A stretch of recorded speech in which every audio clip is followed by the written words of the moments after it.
Make It Happen is a small glimpse into my reality of being a young female entrepreneur. I'm going to be sharing all sorts of tips and tricks that I've learned over the last 10 years. I'm going to be showcasing amazing businesses in the area, as well as touring homes, highlighting things of Oklahoma, and helping others learn how to be successful and don't give up on yourself.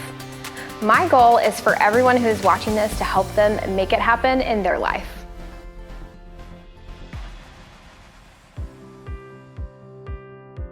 I'm sitting now in Huckleberry Hill Barn, and this vision was birthed from my engagement about 12 years ago. I had looked everywhere for a place like this and never came across it. A couple of years later, after I had told my parents that I was wanting to find a white wedding barn, I had already gotten married, but we decided we wanted to find some land and build the barn that I had always dreamed of. After many years, we found 20 acres in Purcell, Oklahoma, and we built this beautiful post and beam barn, and we have had so much fun watching all of the events come in, birthday parties, weddings.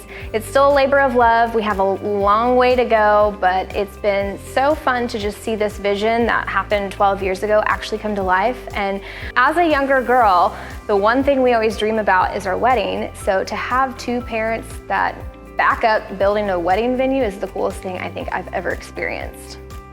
Not everything is glamorous. We actually had a really difficult time opening. We dealt with some family health issues, so the barn went on hold and we watched it kind of rot away for a while, and that was very disheartening. But then my husband and I decided, okay, you know what? Let's just pull it together, put more money into it, and finish it out. So we ended up completing the barn, and as soon as it was ready for the opening, COVID hit, and it was the month where the entire world shut down. So now we had this beautiful venue that just sat there where no one would come because everybody was staying away from anyone. So we sat and sat and sat, and finally my brother ended up getting engaged, and he was our first wedding. And it was amazing because then we could get some pictures and videos and promote it. And here we are a handful of years later, and we have been able to host about 60 weddings. One challenge of owning the wedding venue is honestly trying to stay on the same page as your family members who are also 50% owners. I absolutely love my family, but we definitely see different visions for how things should run. So sometimes it's a little more challenging when I don't want a policy to be implemented, but they are gung-ho about a policy being implemented. And so it takes, you have to really swallow your pride at times to just let things go and just see how it pans out. And sometimes it works out. Sometimes you can say, I told you so, and then you can change the policy. But there's a lot going on at all times. You're dealing with brides, you're dealing with brides' families, you're dealing with their friends, I'm dealing with family here that we're trying to run it. I absolutely love going to weddings. So the idea of owning a wedding venue has been so fun for me because I get to peek in and, walk around, see what's going on, have a little cake if they let me. But there are definitely a lot of challenges. People get really high stress on their wedding day. So the smallest issue can just explode somebody, and I think that's one of the moments where I'm like, okay, Dad, I think I'm gonna step out and you can take it from here. And so it's kind of nice to be able to have my parents, they live on the property, so it's nice for them to be able to kind of run the show while I'm off doing something else. My biggest tips and tricks for running a wedding venue is let them know that there will be something that does go wrong. It doesn't matter how well planned out you have your wedding. Somebody's going to forget the ice, or somebody's going to be late, or you may have lost a button. So I try to keep people very calm on their wedding day because I have seen a lot of people cry, and it's amazing to watch them be so stressed out to where I'm like, okay, listen, it's go time, and then all of a sudden they just put on a different face and they knock it out, and at the end of the day, 9 times out of 10, they're extremely happy. But that's my biggest tip, is be very transparent. Let people know things may go wrong and it's okay. There's enough people to fix the problem.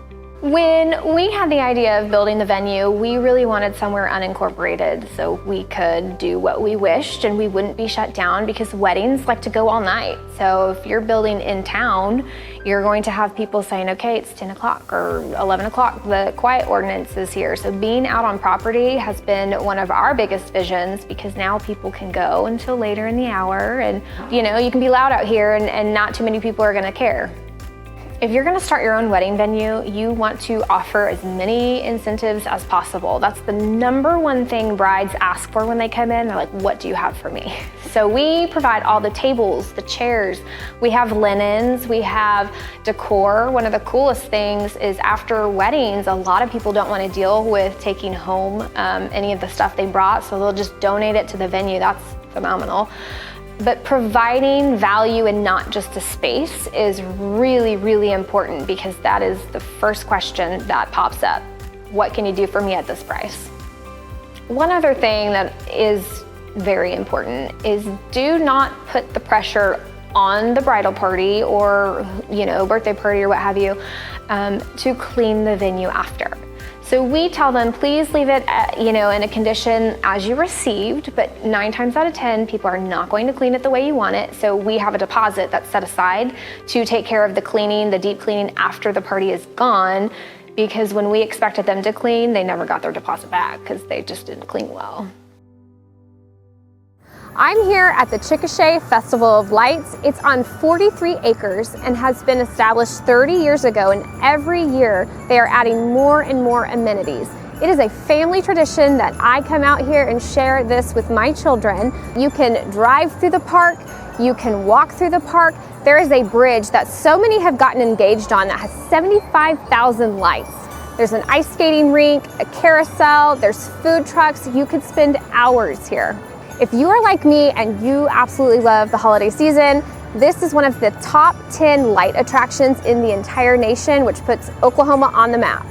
We've got 43 acres to cover, so let's go check it out. You want to go on this with me? Okay. Thank you. All right, to the carousel, because I'm not doing the Ferris wheel. We've got 4 tickets. Thank you. Thank you. You got a unicorn? Yeah. What do you want to get on any of them? Yeah, you can get on one. You want to ride on this one? I'll sit next to you. Oh my gosh, it's freezing. These are freezing. They're like...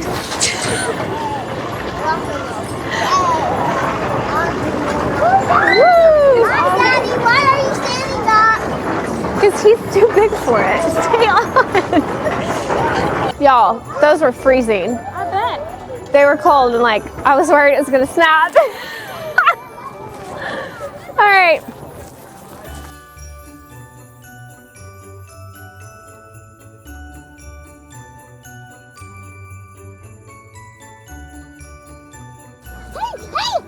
Oh, you ready? Okay. Thank you. Why does it Oh, it's so Drake. Why does it walk past me? Give me a shot. Chappy. 1, 2, chee.